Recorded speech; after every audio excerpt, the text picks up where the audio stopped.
4-5-1 without possession with a very high defensive line and a giant midfield line of 5 players, playing in front of the Chelsea midfield as the plan is to block the passing lanes from the defense to the midfield third.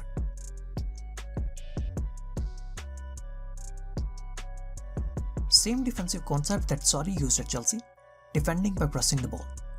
And since the Derby midfield was playing in front of the Chelsea midfield to block the passing lanes, so the entire Chelsea midfield is now taken out, and Derby now have 5v3 to attack Chelsea's backline.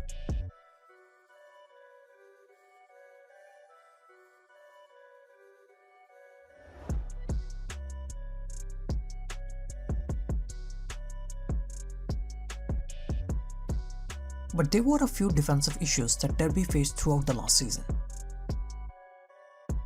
So as I said earlier, Sarri and Lampard both like to play with a very high defensive line, but there was one thing that Lampard's Derby were missing. Mauricio Sarri wanted his team to defend as a very close unit, and by a close unit we mean keeping the distance in between the lines very narrow and moving as a unit. But the gaps in between Derby's lines were often too big, and that cost them heavily. The gap in between the midfield and defensive line is too big, and Ruben drops in the gap to receive the pass from Cahill.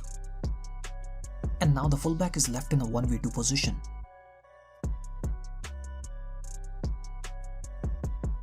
Since the gap between the lines was too big, so the Derby midfielder cannot cover Zappacosta, and the fullback was taken out by Ruben Loftus-Cheek.